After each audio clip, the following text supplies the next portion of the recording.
All right. Welcome everyone to the October 2020 edition of Vue.DC, where we'll be giving you an intro to Vue.js workshop. So excited for this to kick off again. We'll be doing more of these regularly going forward. So, all right. So, for those who are first-time attendees, welcome. So as far as we are the organizers, I forgot to update my own slide. Whoops. So I'm Ben Hong. I'm on the core team and currently at Netlify as a DX engineer. And then I guess we'll go down the list. Tracy, is she there? Sorry about that. I'm Tracy Olenka, and I work for Bloomberg Industry Group. Hey everybody, I'm Christian Guerreri. I am a lead front-end engineer at Politico. Hey y'all, I'm Jack Coppa, also a lead front-end engineer at Politico, though I don't have a cool background that makes it look like I'm there. I'm very jealous of Chris's. Yeah, I found it recently. Very nice. Well, as far as UDC updates, for those who haven't been keeping track, we still have 1,000 members. We're at 1,004, so it's nice to see it keeping steady. I was a little afraid it would drop, but it's been awesome. Our first meetup was back in December 6th, 2017, and it's been indeed quite a ride. Being able to have at least one meetup per month, that's for meetup. As far as meetups go, that is fairly awesome that we've been so consistent. So really grateful to all the organizers and all of you for making this possible.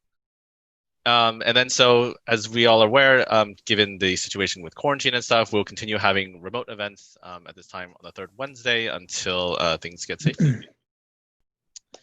As far as support, the Vue.DC community is here for you. As we know, VueLand can be, which is the official Vue Discord, can be a little noisy. So be sure to check out our site, vuedc.io, for the resources. We have a Discord channel, which is where most of us hang out. So people have had, questions regarding things. We try to help debug and hack on things together. So please be sure to join us there. Other than that, you can find us on Twitter, but more importantly, you'll definitely want to bookmark our YouTube channel. So we try to put the recordings of all our talks on there so that you can always have that as a reference. As far as upcoming meetups go, in November, we'll be doing the Vue.js 3 sort of 102 of this workshop. So today is sort of like a 101. And then we'll be diving further in November on additional topics, especially a little bit more Vue 3 focused. And then in December, we will have a holiday hackathon session. So you can imagine we'll have some sort of holiday themed Vue 3 hackathon. So be on the lookout for that. And if you have any suggestions for things you want to build or want to see us build, please don't hesitate to let us know. And then for those interested in speaking, the call for proposals is definitely open for next year. So definitely reach out to us at vuedc.io/speaking or email us directly at vuejsdc@gmail.com. So now going forward, JetBrains is one of our sponsors. So, if you've ever been interested in using one of the JetBrains IDEs, we get 2 licenses to give away every meetup. So if you are interested in having a JetBrains license, please go ahead and DM the panelists with your email. So this will be opt-in because otherwise, if we just base it on the name, I know that some people use this random name. So if you're interested, please drop your email in, and then we'll go ahead and raffle those off at the end. And with that, I believe it's trivia time. Trivia time. It is trivia. Good, very good. And possibly have won. Yeah, right at the end. Yeah, well congrats. Nice Very job. nice. Very nice. And Hassan Terminator. Very good. We need to see what the highest score is from everybody every time. Yeah, we should grab some. I'm gonna grab this in case. Yeah, grab the screenshot. We can find it though. That'll be on the agenda for next time. Will be highest scores overall. Okay, thank you for joining us. And I will pass it over to Tracy, I think. Yep. Oh, she's going to share anyway.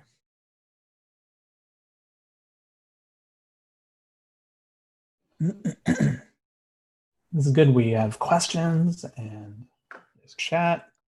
So hi, everyone. Welcome. I'm sorry about my voice. I lost it at some point today. So again, for anyone just now joining us, again, my name is Christian Guerreri, and we have Tracy Holinka. Today, I'm just going to be doing basically an intro and then the first code example that we're all going to do together. And then Tracy's going to go into some more of the details of what we're going to do today. So yeah, I'm again just going to do a brief introduction. Afterwards, we'll create a Vue instance together from the ground up. And then Tracy will bring us into some of the more detailed bits of creating Vue.js apps with data binding, conditions, loops, and finally, we'll talk about components. And so this is probably going to be a two-parter. Not necessarily, we'll probably get through all of this today, but we're going to do another one next month that will continue. So what is Vue.js? Well, according to the guide, Vue is a progressive framework for building user interfaces, and Vue is designed from the ground up to be incrementally adoptable. Vue.js was created by Evan You in 2013 while he was at Google. He was working on Angular projects and wanted to experiment with building his own framework that took all the things that he liked about Angular, but without being forced into a structure that he felt was burdening the framework. And so in software design, there's something you might have heard of that's called model view, view model, or MVVM. Vue's name comes from the view model layer of that pattern, and the view and the model are connected via a two-way binding. And the goal of Vue.js is to provide that reactivity with an API that is as simple as possible. So when the guide says that Vue is a progressive framework, it's because Vue's code in its simplest form can be written in a similar way to how you would write most websites. And so as we're going to see, for the developer, that means that you can develop a reactive, data-bound Vue application with a fairly low-level understanding of HTML, CSS, and JavaScript, technologies that you probably already know. And so when the guide says that Vue is incrementally adaptable, they're talking about the fact that Vue is designed to be easy to integrate with other libraries and easy to implement just a little bit at a time. In other words, you don't have to necessarily go all in when implementing Vue.js. And as your applications get more complex, you can incrementally adopt more and more of the functionality that Vue.js provides. All of that said, the library is by no means basic, and with modern tooling and supporting libraries, it can be used to build very large-scale, advanced applications. So why use Vue? There are other frameworks out there, so why should we learn and use Vue? Well, one obvious comparison is to React. There are a few things that React and Vue both share, so we should definitely look at those first. React and Vue both share what is known as a virtual DOM. That is, when something changes, the framework only updates those things that are bound to the data, rather than re-rendering everything. Developers don't need to worry about all of the inner workings of how that works, and they don't need to manipulate the DOM themselves. You just change the data, and the framework does the rest.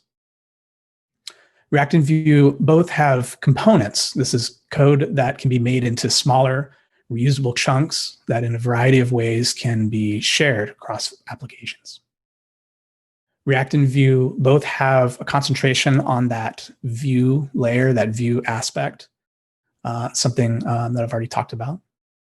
And React and Vue both have the ability to build native mobile apps now with official component libraries. This wasn't the case with previous versions of Vue, but with Vue 3, we do now have that. So there are some key differences. By default, React only uses JSX or JavaScript expressions for creating the Vue layer, whereas with Vue, you can use HTML templates as well as JSX. In general, HTML is a bit easier and more accessible to developers, but fortunately, JSX is also there as an option, and you can do either. React in general has a larger job market than Vue at the moment, and a wider level of acceptance among developers, but Vue.js has been gaining over the years. This is particularly true in the United States, but perhaps not necessarily in every country. But if you're interested, you should definitely check out the latest annual State of JS or the annual Stack Overflow developer surveys. You'll see over time that Vue has consistently gained momentum. and more people are using it every year. And so lastly, in terms of just general usage, there are some very key pros and cons. React's core purpose when it was first created around 2012 was to develop large enterprise applications. And because of this, React requires a bit of extra boilerplate code that at first feels unnecessary to get up and get something simple up and running. But it ends up being really useful later on as the project increases in complexity. Vue, on the other hand, at its core, was developed to be lightweight, easy to learn, and easy to integrate, and as simple as possible. With tooling and companion libraries, it can still be used to build a larger scale, more complex application, but you just might not have that architecture in place when you're first creating a project from the beginning. And fortunately, with tooling like Vue CLI, it's very easy to take a small, simple, Vue application that you made really quickly, and then over time make it into something that's much more complex and yet still manageable. So with that, I think I just want to see if anybody has any questions about Vue 3 and what you can do with it in general. And if not, Chris, there was a question to the panelists originally at the beginning, just asking, is Vue 3 finally prod ready and out of preview? Do you want to take that, Chris? Yeah, great question. So it is absolutely in final, and I think it's still considered preview in that if you go to the Vue GitHub, the latest version of Vue is not yet Vue 3, if I remember that right, and I hope others can correct me here. But so it still has the what's at next label, but it's considered final, and I think within a very short period of time, within the year for sure, it'll become at latest. So when you decide to install Vue, at that point in time, you'll get Vue 3. But I think right now the latest version is technically Vue 2, but Vue 3 is final. It's ready for production, and people are using it in production. There are still some things that were in Vue 2 that haven't quite yet made it out of beta, and I think those are those things that they're waiting for. Some of those companion libraries. I also think they're waiting for, I thought that, Evan, you said that they're also waiting for, they're going to have some migration tool be available, I think, by the end of the year. Ben probably knows more about that. I think when that migration tool comes out, maybe that's when they'll actually pull it out of next. Yeah, I mean, but in general, it's very fleshed out. Yes. And, having started to migrate a pretty large application at Politico, it's going smoothly so far. So oh, excellent. It is still difficult, but because there are some key differences, but for the most part, it seems stable. So that's good. Brian asked if there will be an upgrade path for Vue 2 to a Vue 3 project, and maybe Chris, just if you want to briefly touch on that.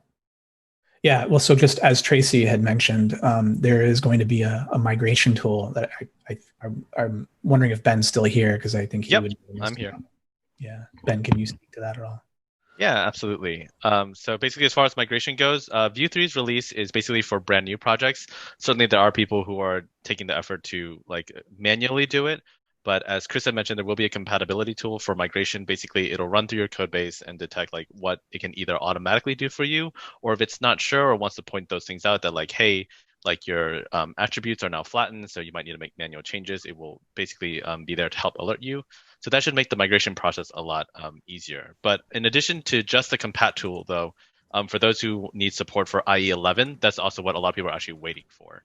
So if that's a really big deal for you, then that's another reason to wait until basically closer to the end of the year for us to have all of that ready, so that people can have a smoother migration experience. Yeah, we have a lot of customers at Politico who are still in government and that type of thing, so they're still stuck in the world of IE 11 and the world of Windows. So how are you dealing with? You said you're migrating a project now to V3. So how are you dealing with the IE 11 issue then? Yeah, so the application in particular that we're doing it with doesn't necessarily require it. And in fact, we give a splash screen to those who are trying to visit with IE11. Basically, you need to upgrade your browser. So, yeah. It's hard when you have government clients, right? That also, and also the client, the size of the clientele for that application is fairly small. So right. we don't need to worry too much about it. It's not like Politico.com or anything like that. Right.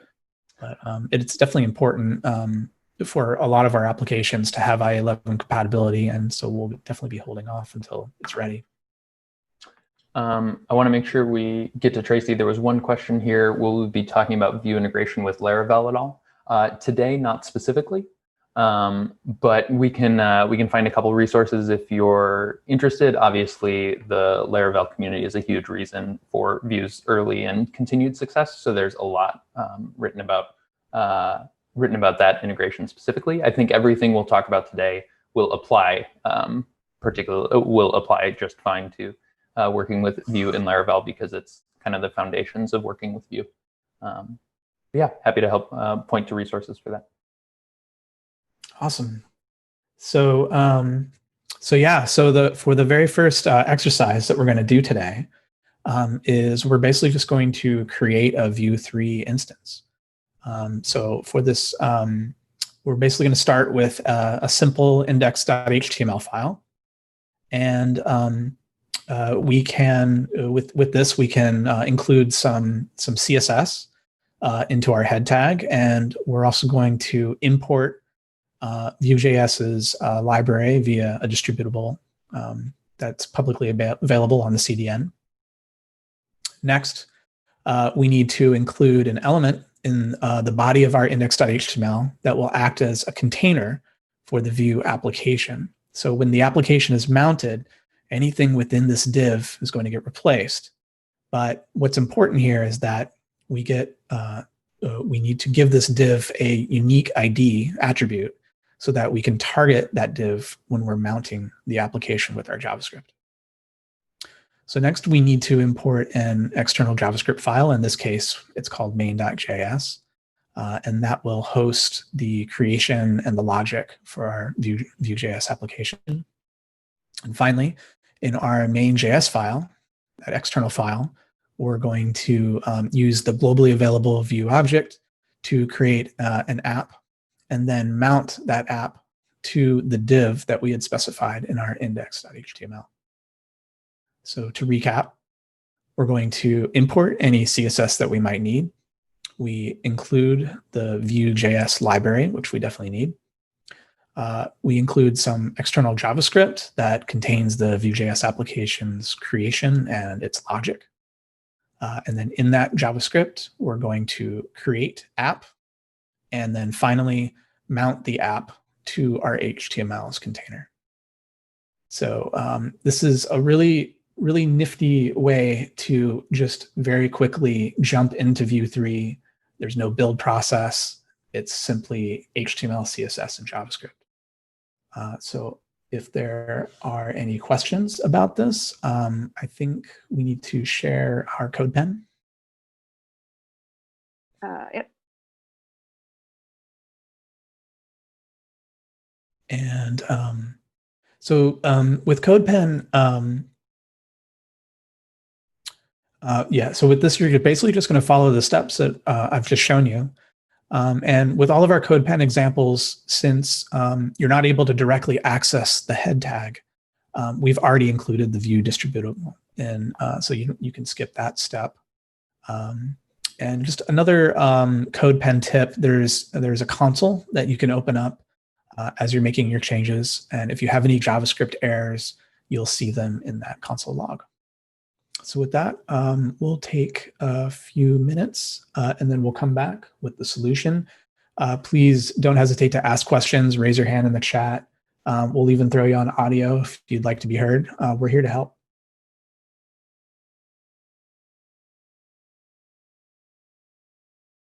A quick answer to Reinhardt, who mentioned that you were doing the reset email.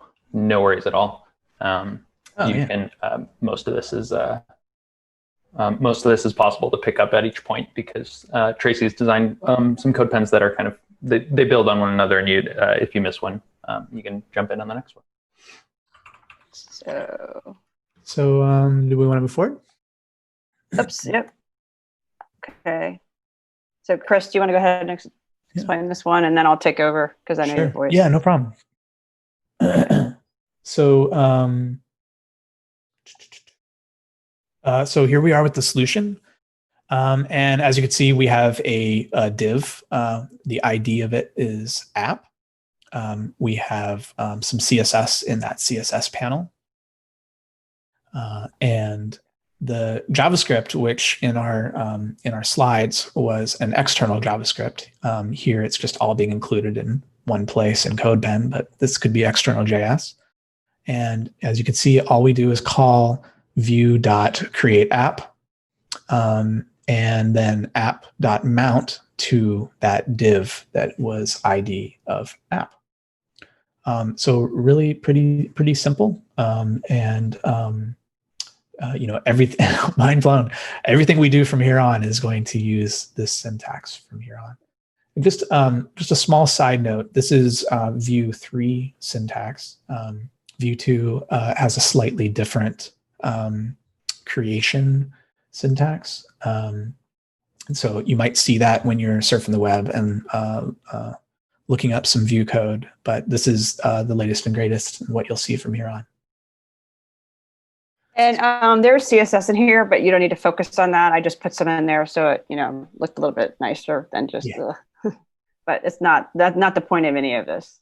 Right. And the point is that here we've already created a Vue application, and everything having to do with Vue we can do just this simply by including the distributable and setting up some pretty simple syntax. So anyone who knows JavaScript and HTML and CSS can do this.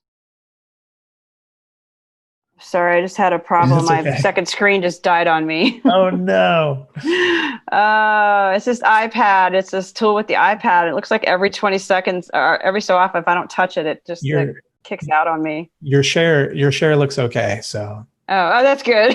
Because that little crazy there for a moment. Okay, so I'm sorry to interrupt, Chris. No, you're good. Okay. So just looking to see if there's any questions, and if not, I think we'll move forward. Tracy, take it away. Okay. All right. So the first thing I want to talk about is data. So Chris talked a little bit about the data binding up front.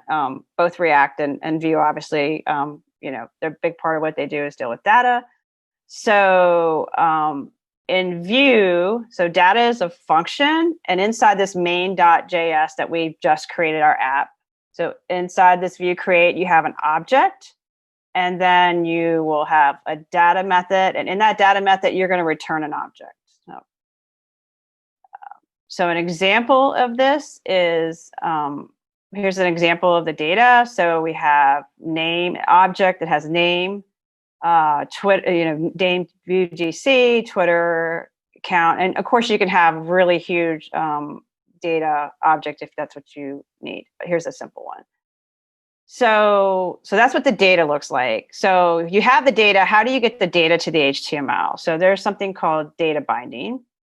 And this is one-way data binding. And Vue uses mustache syntax. And I think a lot of frameworks will use this mustache syntax, this double curly braces.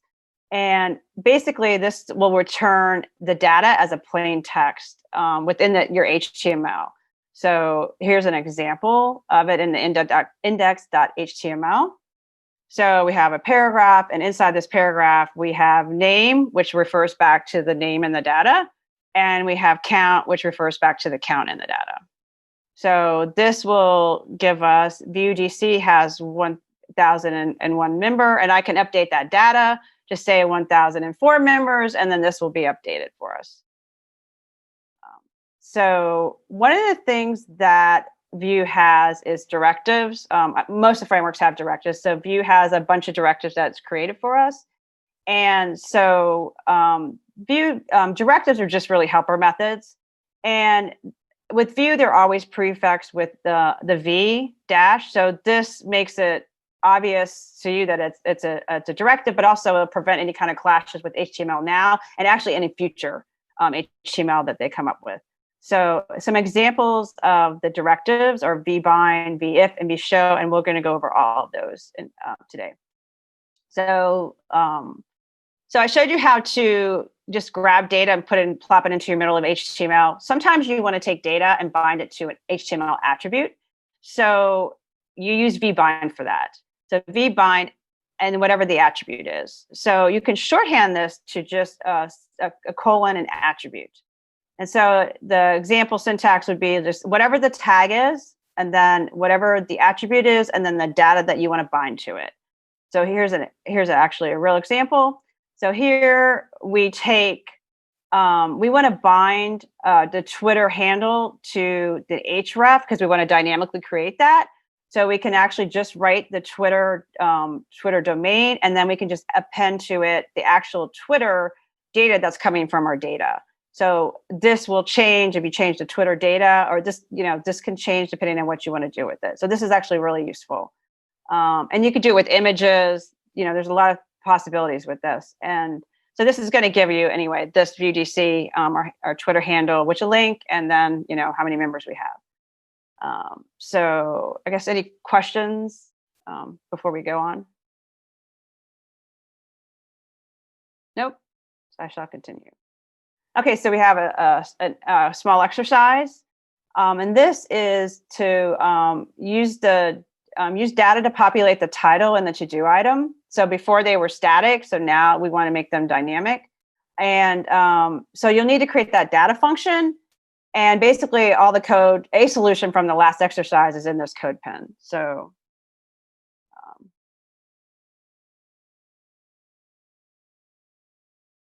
so here you want to replace that. You want to create a data method and put a data in that object. And then you're going to want to take that data and populate it, change the my awesome to-do list to be dynamically created, and the same with the create to-do list to be dynamically created. So, and if you have any questions, you can raise your hand, and we'll open the audio, or I guess Ben will open the audio, and then or you can do it in the chat.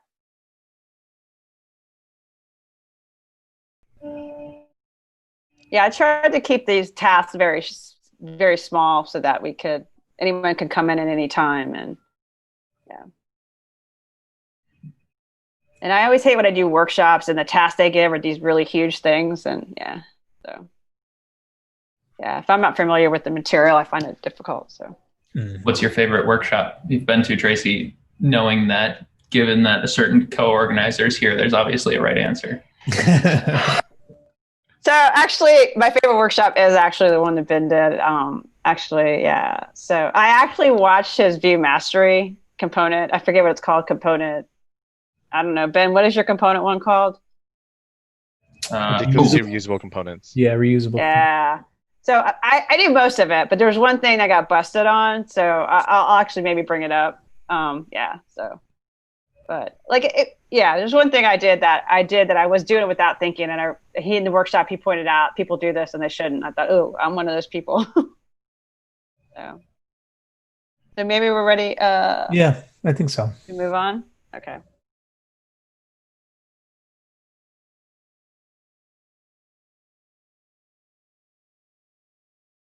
Okay.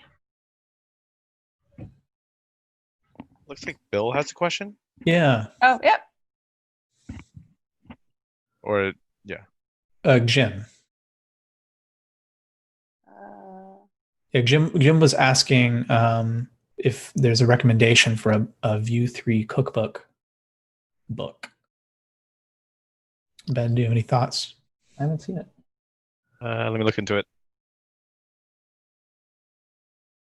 Yeah, it's a good question. I with Vue 3, learning Vue in general, like I've been doing less and less of the book thing and more of the online thing. Right. But that's just me. I've just been learning better from it. Yep. But I know people out there who prefer books, and like that's definitely a different way of learning.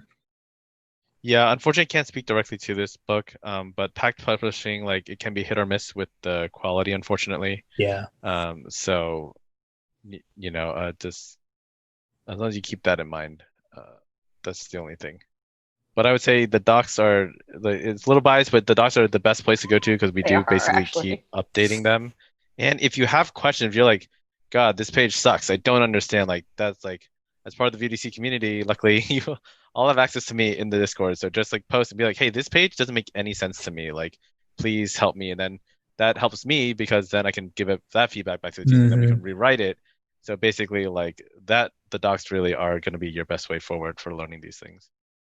Yeah, and something Vue 3 is really, or Vue in general, has always been known for is how excellent its documentation is, and it really is.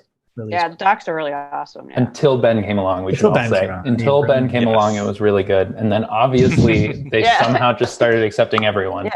Yeah, it went up like it went up 5 notches when Ben came on board. Yep, that's true. So here's the data binding solution that I came up with. So basically, you can see in the JS section, I've created a data method, and inside I have an object that I'm returning. Obviously, you can name these whatever you want. I just created list name and item.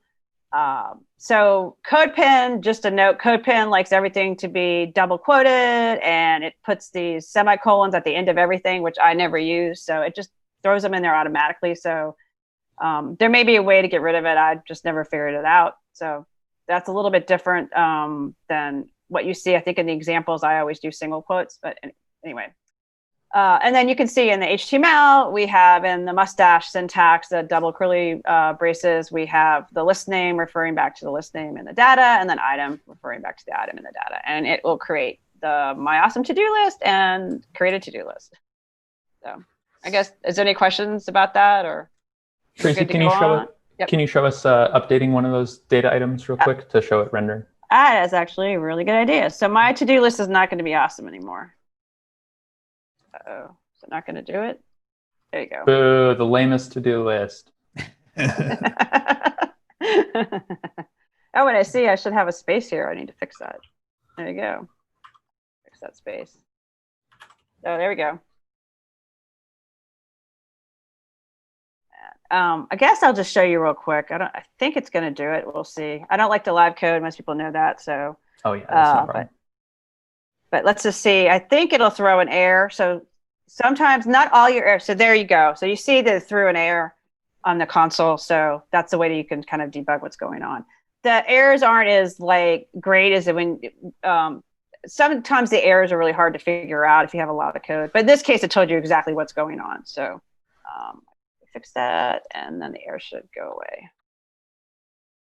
So anyway, there we go. Okay, so the next one. So conditions.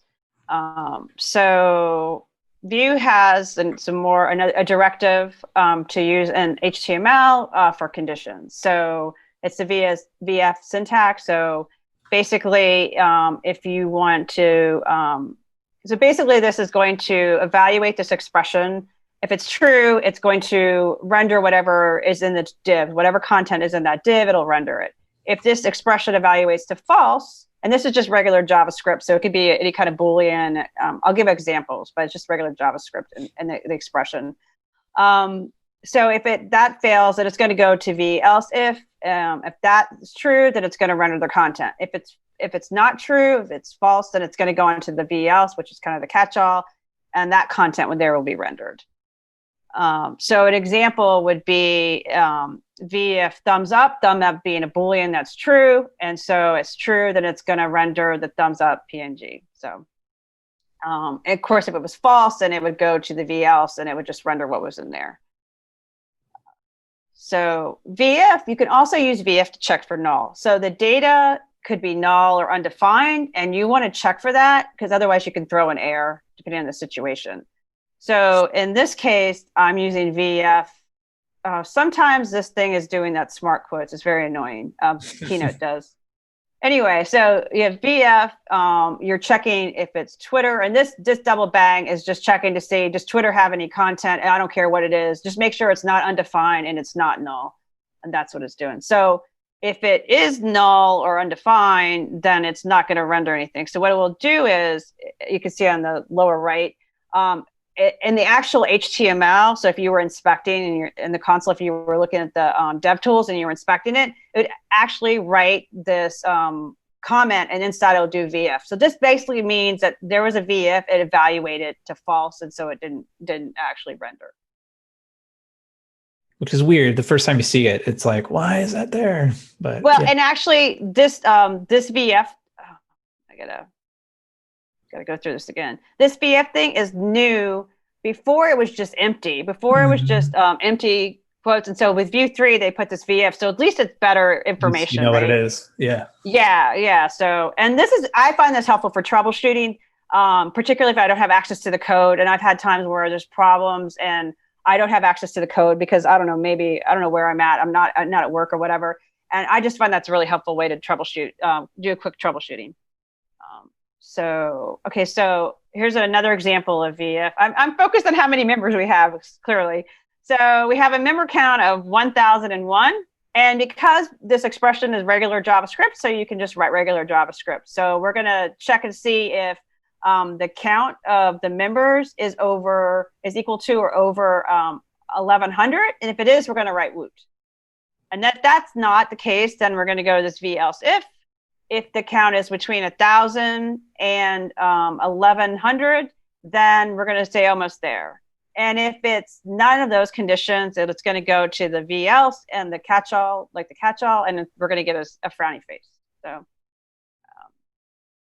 So I guess any questions? Nope. That was a Q&A. Yeah, we got one here. I'm just going to read it off for you, Tracy. So Thank you. Yeah, how does this behave with nested conditional statements? Does it only work with tags on the same level? So like, does inserting a tag on the same level in between without a conditional break this behavior as well? So yeah, like conditional ifs in the templates. I don't think it does. No, that's something I would do. That's something that I would actually not do, but I don't see why it would break anything. I mean, long as so if you have the first VF and you want to inside that you want to nest another VF. Yeah. As long as it all evaluates to true, I don't see why it would be a problem. It's not something I would ever do, though. I'm not a big fan of a lot of VFs and nested, and I like in plain JavaScript, I'll do switch cases. I'm just not a big fan of multiple VFs. I find it really hard to read that kind of code. So, but unless you all, I don't know, Chris and Jack, if you've ever done that, but I don't see why any way it would break. I wouldn't necessarily recommend nesting that much. Yeah, I think it's important to know, it was like mentioned in the question, yeah, it's things at the same level. So if an element's not going to display, or a group of elements, then it's the next element at that same level that would be affected. So then if you can nest conditionally within another. Yeah, the answer is you definitely can nest. Yeah. Mm-hmm. Yeah. I'm just not something I particularly like to do, but yeah, if there's a good case for it, then yeah, I don't see why. Okay, so any other questions or? Nope, I think you're good. Okay. So let's see. Okay, so in this one, just a short exercise of in the code pen there is a check.svg and then x.svg, and basically you want to write a condition that if it's the task is completed, it's going to do a check, and if it's not completed, then it's going to do an X. And so the data is already mocked in there, and I have basically the code from the last, a solution from the last exercise. So, okay. So you can see I've given you links to the full URL for the images. Nice.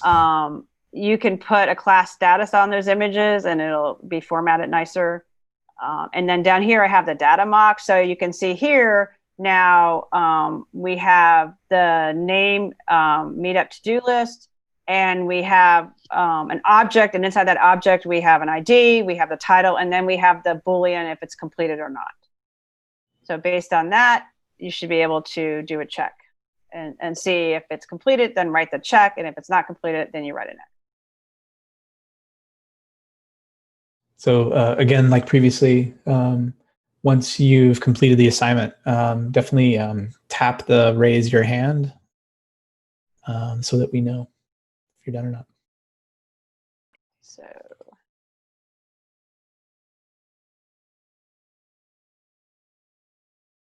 Okay, so here is the solution.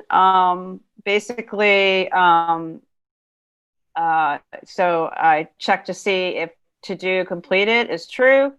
If it is, it's going to, now you notice that I actually have it on the image tag itself. I don't actually have it, like it's going to render the image tag. So it's that div and everything inside of it is what's going to get rendered. In this case, it's only an image on the image element itself. So that's what's going to get rendered. So that goes check SVG. And then if it's, I just do an else, and that goes to the X. So you can see if I change this to be false, it should change it to an X, and it does. It's amazing. Anyway, so there you go. That's that. Okay. So I guess there's any questions? Nope. Okay. And on to this next thing. Okay, so there's also something called the vShow directive. And that basically, what happens if the expression is evaluated to false, Vue is going to add display none to it, to style attribute. So the syntax is just vShow and whatever your expression is, and whatever content is there, it'll render. So it will render the div tag and the content inside, or it'll add the display none to that div tag.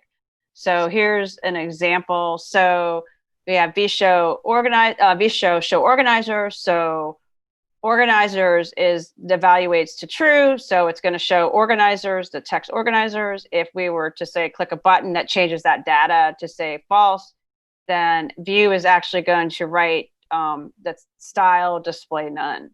And so why would you want to use vIf versus vShow? Well, so vIf renders the content inside the conditional block when it's true and destroys it when it's false. Whereas vShow actually renders the content inside the block up front, and then it's going to hide it via the CSS property when it's false. So basically this means that if you're going to toggle something like a hamburger menu, you're going to want to use vShow, because otherwise, if you use vIf, it's just going to be, the content is going to be created and destroyed repeatedly, and that's not very efficient. So it's more efficient to render everything up front and then just add through CSS to hide it or show it. So are there any questions about that? Not, I'll move on. Nope. Okay, I'm moving on. Okay, so I want to talk about loops. So basically, most apps, I feel like half the time I spend my time is iterating through something. So most apps, websites have some way you're iterating through some data, creating lists or like, you know, creating articles, just iterating through some data.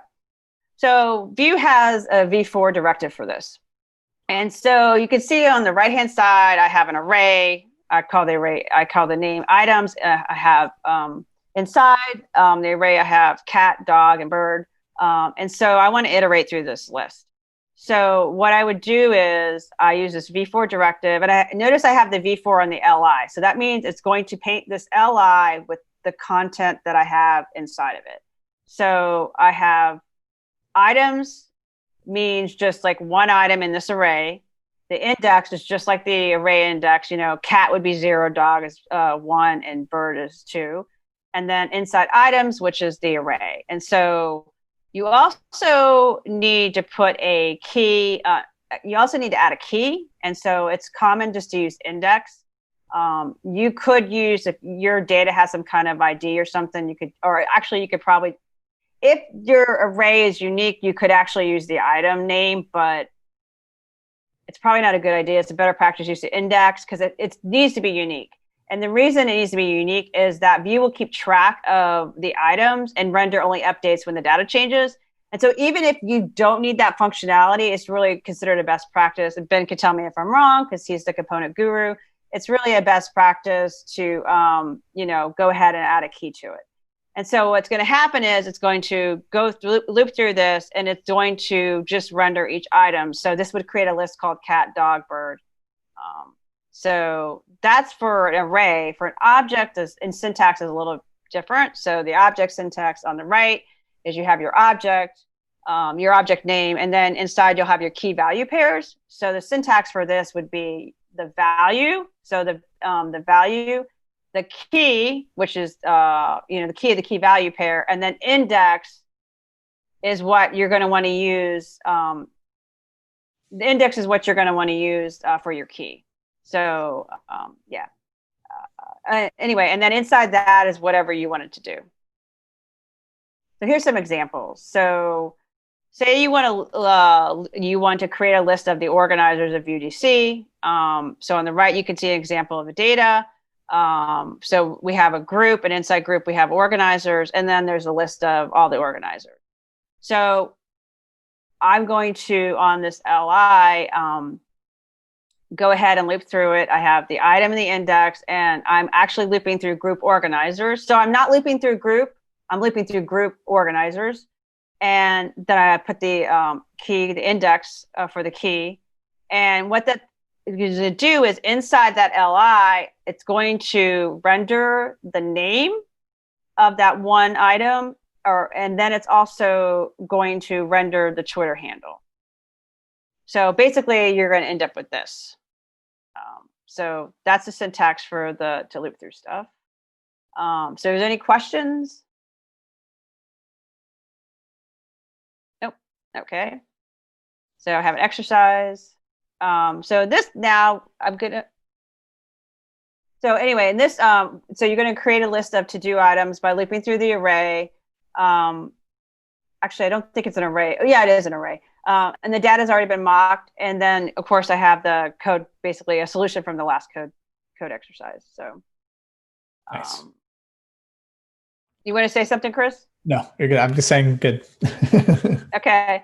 Anyway, so here's the data. I've mocked the data for you. So now I have an array of objects.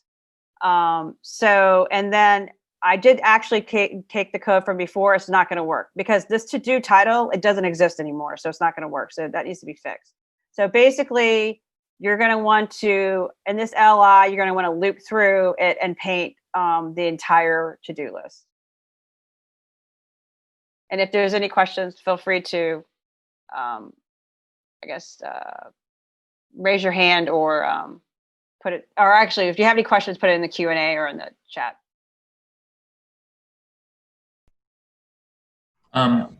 Since we're talking about lists right now, I think I've mentioned this before, and it's a little odd to bring up in a Vue meetup, but like Chris mentioned, there are plenty of similarities between React and Vue.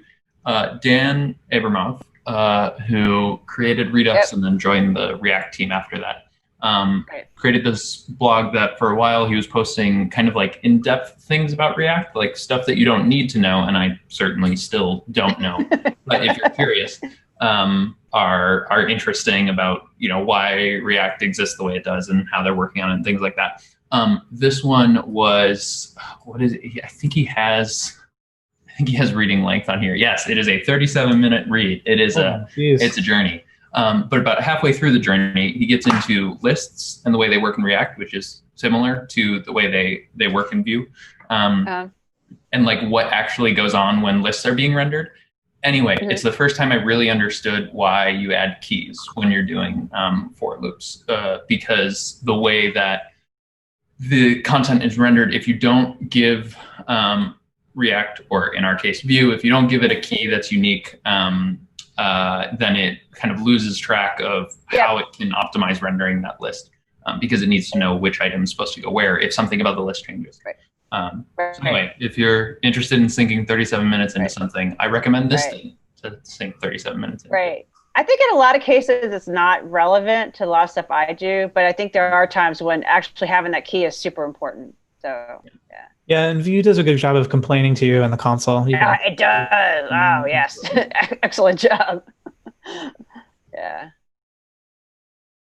All right. Nice. We've got Brian with a hand raised. We've obviously broken our system in that now we have no way to know when someone actually has a question with their hand raised. So if you have a question. It sounds like we're ready to move on. So I think so. And I'll say really quickly, if we get to the solution and it's not something that you finished while you were working on it, that's totally okay. Work backwards from the solution, try it out with something changed. So. Okay, so here is my solution. And sometimes there's more than one way to do it. Just the way I did it doesn't necessarily, it works, doesn't necessarily mean there's not another way you could do it. So basically I am iterating through the to-do items. So down here we have to-do.items. So I'm iterating through to-do.items. I call it items. You could actually call this to-do if you wanted to, singular to-do. I have to admit I'm wildly inconsistent how I do it. Sometimes I'm lazy and I do items. Sometimes I actually do the singular or whatever I'm iterating through. So I have to say I'm wildly inconsistent. So for the key in this case, because I have an ID, I just went ahead and used the ID for the key. It has to be unique. That's the only requirement. And it has to be a string and a number, but other than that, it needs to be unique. So if the item is completed, well, we did this. This is from before. It'll show that it's checked, and if it's not completed, it'll do the X. And then, of course, we have the item title, and so you can see that on the right, we've created a list.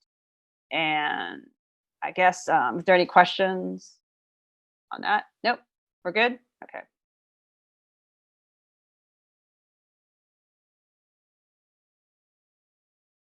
Okay, so methods.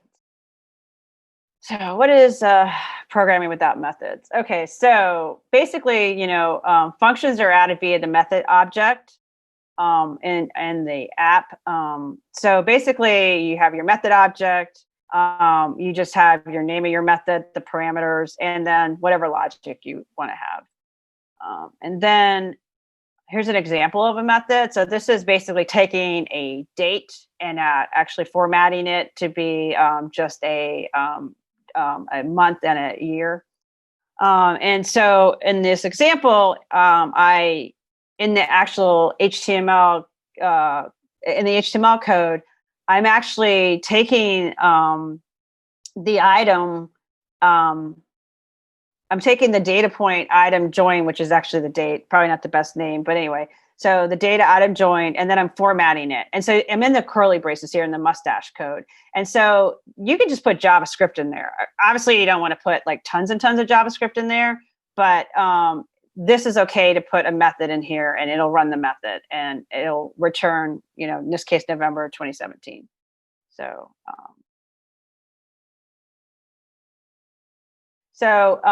the other thing that Vue gives us is something called computed properties. So computed properties are methods, but they are cached, and you have to return something. If you don't return something, you'll get an error. So basically, the name of whatever your method is, and then you need to return some type of logic or return a variable or whatever you're going to return. So here's an example. So say I have a list of organizers, and I want to filter out just the active organizers. So then I can, in computed, I can have, I can call it active. I can call my computed property active. I return the organizers, filtering it if it's active. And so I could iterate through that active list. Instead of iterating through organizers in my list, I can iterate through active, and so it'll filter out all the inactive organizers. So computed properties versus methods. So computed properties are more performant because they're cached, and they're only going to reevaluate when some of the reactivity dependencies have changed. So the data associated with the changes.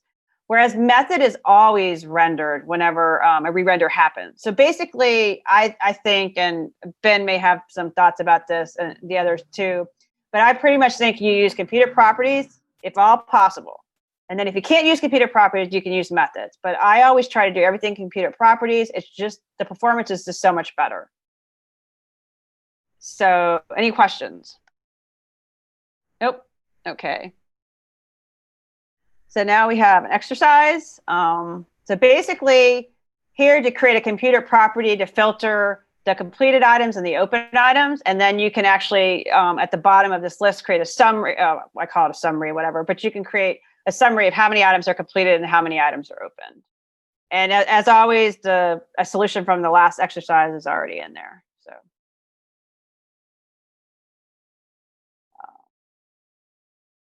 Yep. So here's the solution from the exercise, and I even wrote the text for you. And so you just need to change these X's to be whether that it's the filtered for the completed items and have the open items. So if there's any questions about that, please feel free to put it in the Q&A or in the chat. Yeah, Brian has a question. Yes. Tracy, he's asking if we're changing in the case of your slides, changing active to inactive or both. Active to inactive. Inactive or both. Oh, you mean back in the example of the? I'm not sure I really understand the question. Yeah, I think it was from your examples, from the slide, because you had you had active versus inactive from the examples. Yeah. I'll have to go back and look at that example. Okay, cool. Right. Actually, I'll just do it right now. So is it this one? Is this the one we're talking? Is this the one? Yes. So I'm basically filtering active.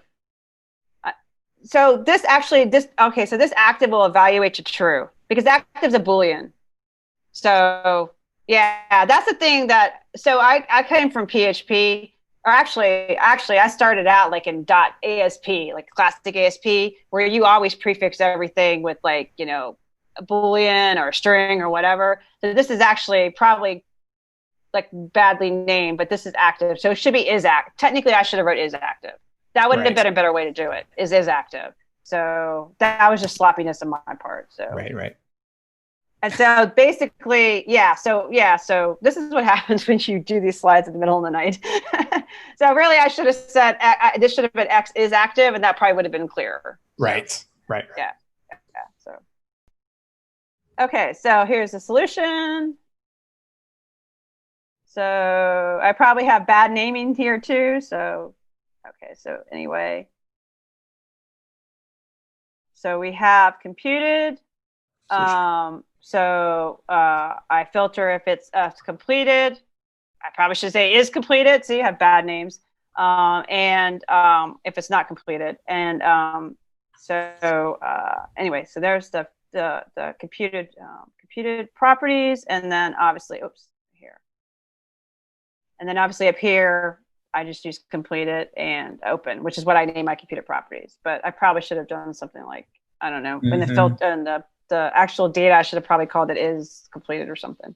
Sure. So we go back and forth to work about that. We have fights about whether it should be is completed or not. So I never know what to do anymore. So can I interrupt briefly here, Tracy? Yep. Yes, please. So please do. Yeah, so what Tracy has here code-wise is a nice, in the template, is a nice example of what Vue, kind of the simplicity of Vue that makes this possible, that I think all three of us like a lot, and I think people who have worked with Vue like a lot, is that Vue handles the change detection involved with these computed properties. So you don't have to worry about managing when should something re-render or anything like that. It's just, this computed property is, all you care about is this is how I determine what things are completed.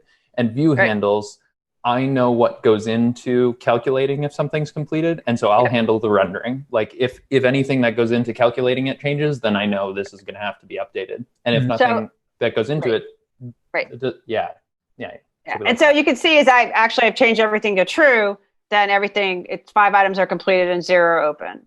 And I could go back and change it to false, change my mind, and it's going to update it for us. So that's the beauty, like Jack was saying, of computer properties. So, okay, so we're ready to go on to the next. I think so. Last one, right? Last one, guys. Thank you all for sticking around. We really appreciate it. Yeah. This is actually, hopefully it was helpful. So the last one's components. And so components are just name reusable instances. So it's just a basic way to package a bunch of code to be reused through your website or app. And so the way you create a component is app.component, and then you want to have the component name, and then whatever's in the component is going to be inside this object.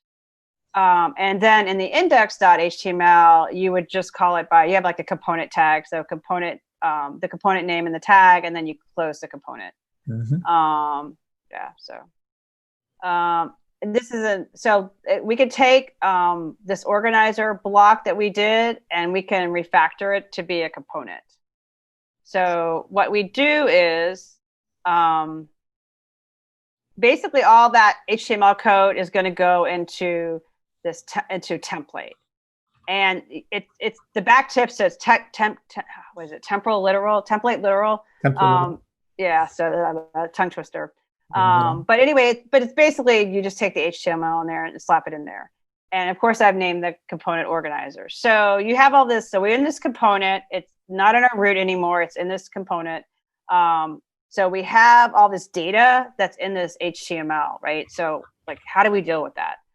So what we do is the component receives data through something called props. So this is the example of a prop. We have a prop organizer, and the type of this prop is an object, and it's required. There's also something called default, where you can set default data, and this is something that I learned from Ben. Actually, I used to be in the habit of setting the type, the required, and then saying it's not required, and then setting default, which like makes no sense. It's the same as saying it's required. So I've stopped doing that. Anyway, so there's all kinds of prop type checks you can use. So technically you don't have to do this, but it's really a good idea to go ahead and put the types. It really will help you make sure the data that you're receiving is the right object, is formed properly. So I type everything. Even though it's not required, I type everything, and it's really helped me multiple times. Because Vue will throw errors. Like if I think I'm getting an object and I actually get an array, Vue's going to throw an error. So So anyway, so our component has a place to receive the data.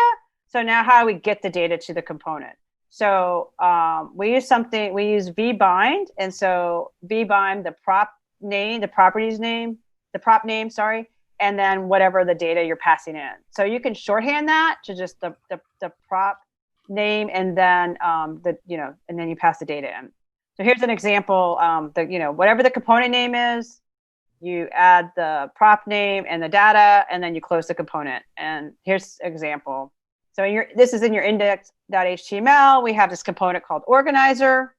We're going to pass in group.organizer to the organizer prop, and then we close it. So just to recap, the component is, you have the name inside the object, you have props, and then you can also add compute it, and you can also add methods, and then you would have your template. So are there any questions? Nope. Okay. And Chris, Jackie, want to say anything about what I just talked about? If you have anything insightful to say? Nope. Okay. Nothing to add. Okay, so here's the so basically you're just going to refactor this to use components. So you would so something that's right for refactoring into component is this to do, make a component of to do. Also you could what I call this overview piece, you could also make a component out of it. And so you would just, in the JavaScript file, you would create your new component and add your props, add your HTML, and then you would reference it in the this HTML block. So is there any questions about that? So we have one item from Brian in the Q&A. All data comes from the index. Can each component call for data? I'm not sure what index is referring to here, but in general, each component can control its own data if you want, or you can pass data into it. Yes. Each component can have a data, can have methods, it can have computed. So like in the next version of this, we're going to build up more and do the components and stuff. But we were trying to start from the fundamentals to ground up.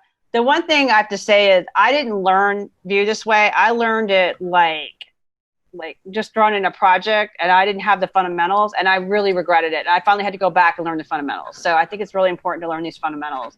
even though Chris will say this is not how you normally, in the end, when you actually do a Vue project, it doesn't really look like this. But this is really to learn the fundamentals. So. Yeah, but that said, like I said, even at Politico, one of our first Vue projects was very similar to what we're doing here, where everything was in the HTML. We were pulling in the distributable. So yeah, it can happen, and it is one of the nice things about it is you can try it out this way. So yeah, but yeah, as mentioned, as we get into some of the more advanced stuff, probably in November. Things will start to look a little different. Yeah. But this basic syntax will remain the same, and that's why it's so important. Yeah. And actually, this came in handy because if you remember last month I did something on HTML email. Mm-hmm. So this is how I did it. This is more like how I did it. I did not have, I didn't have single file components. I didn't have any of that stuff. I just had a Vue as a dependency, and that was it. I did not have all the other tooling and stuff that Chris talked about in the beginning. I didn't have any of that. Yeah, and so I had a real life case where this syntax was the whole app. So yeah.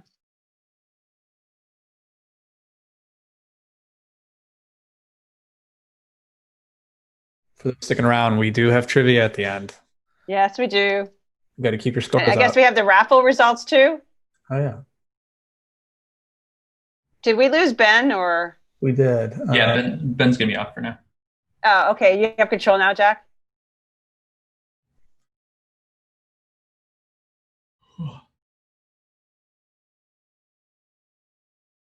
Really missing my Vue TypeScript. Ah.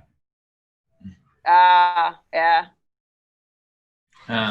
Speaking Jack's language. Yeah, absolutely. All about it.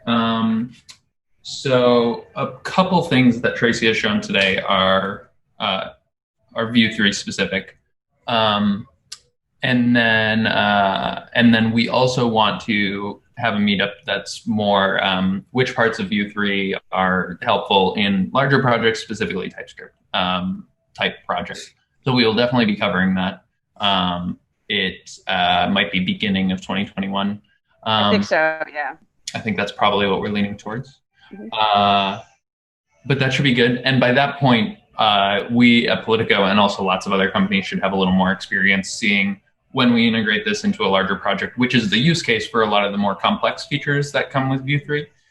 When we integrate it into a larger project, what are the areas that are most compelling or which features are most compelling and kind of how we use those.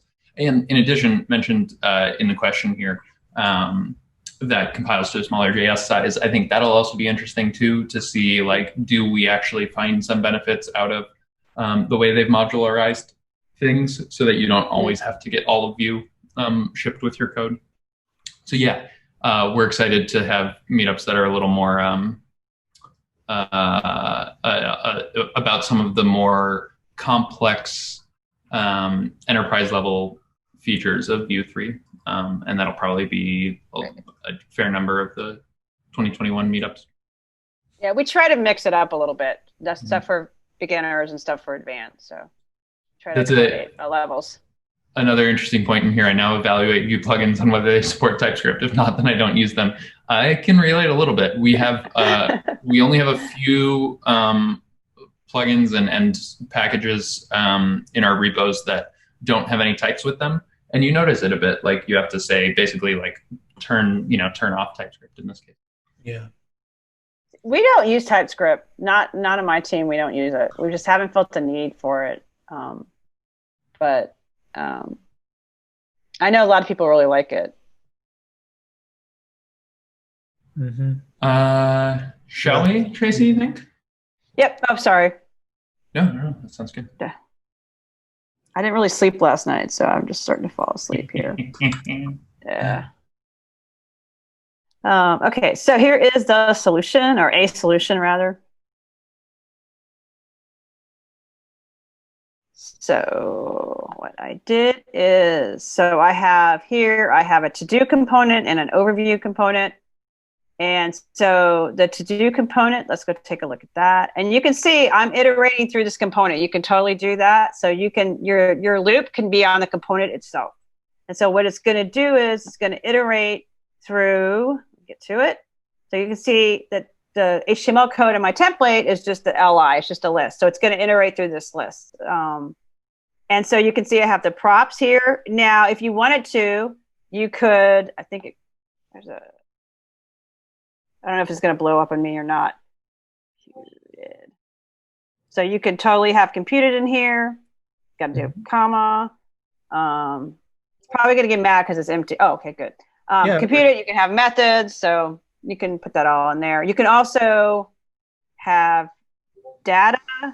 So if you need for some reason to have data, you can do that. Data is a method. So you could do that. Return, and then whatever your data is, so you can do that. It's going to get mad because I don't have a comma. So you can do that with the component. So okay, so that's that. Anyway, that's the template component, the to-do component, and then I have the overview component, and then that you can see. Oh, so let me just show one thing. So you can see I'm passing, I have to-do is my prop, and I'm passing in to-do items. And so we can take a look at that. And I have that down here. Whoops, where is that? Oh, here it is, overview. So I have the props. You can see I have computed in this component. And then I also have, and then I have the regular HTML. Mm-hmm. So, and of course, if I change anything in my data, so I come up to my data, which is at the root level, and then I have the components. So I can change this to be false. And that. So not only did the check change, but also the tally at the bottom. It works. Yeah, it works. So I can make it false again. See, I'm the reverse. I uncheck my to-do list. So now I have nothing. So you see it changed everywhere, even though the items, that whole list at the bottom is one component, and the actual iteration through the list is another component. It still all works. So is there any questions? Nope. Okay. Good job, Tracy. A successful to-do app. All right. So no questions. And so there's some resources. Of course, the Vue docs, which Ben helped do. It's actually really good. It's a great place to go look. And also, I actually made a collection of these code pins that looks like somebody already sent it out, maybe? No. Okay. So I'll send the collection of the code pins out in case you want to use that. So let's open I'll let you send it. You're there. Yeah. Let's do that real quick. And then I think Jack's going to take over, I believe. I think I am. Thank you so much, Tracy, for that. This collection of pens would be super useful to go back to, for example, if one of those named sections is something you want to follow up on. So I think having that link handy is perfect.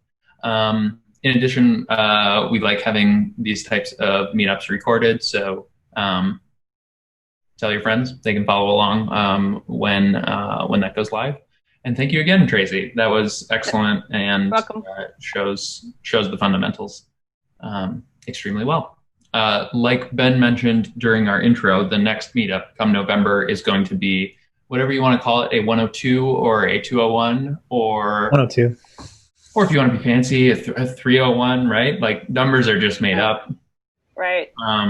They're just. I think Chris wants to talk about the composition API, so maybe it is. I do. I don't know if we'll get that. I don't know if we'll do that next month, but it's basically you do components and then you do that, and then yeah.